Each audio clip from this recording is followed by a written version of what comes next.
I like this idea that as a visual artist, you have this power to sort of reach into your arsenal and pull out whatever appropriate for the project you want to do.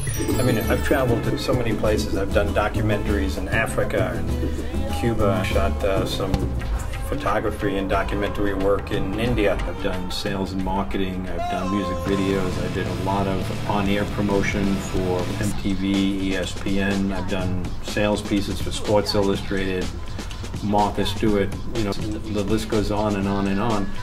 And to me, when a client comes to me with a brand new project, you know, the first thing I think to me, well, gosh, man, I've done all of this stuff, but I don't really want to necessarily repeat anything. 1, 2, 3, 4.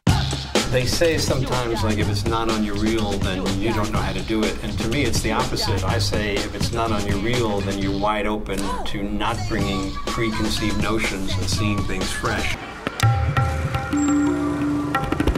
You can show a documentary, a music video, a recruitment film, and you're borrowing the sort of stylings and language of one discipline into the next. When I did a college recruitment piece for a big Fortune 500 company, I went out of my way to hire an editor and cut it in the style of a music video, or in a specific case, I did a 100-year centennial film for one of the biggest construction companies in the country, and I said this thing should feel like a sort of monumental documentary. So we shot it on 60mm film, and we shot it black and white, and it really has a feeling of a 100-year-old company. When I travel on a project, I pack a large suitcase full of all my cameras, and the great thing about doing that is that in one piece you could have a high-definition video. You can be using you know, beautiful raw photos from your digital SLR, and then you could be taking panoramas and turning them into QuickTime VRs, and all moving them into one 3-4 minute piece, which is amazingly dynamic when you see all of that stuff squeezed together in one video. In the last decade, I've picked up a still camera.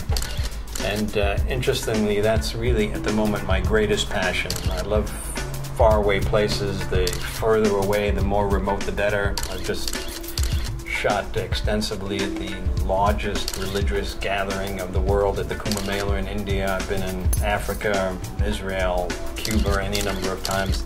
And I love these sort of places that feel to me sort of like unfinished. Photographically, there's some sort of amazing romantic charm about visiting places that might be a culture that's 5,000 years old, but it's still forming.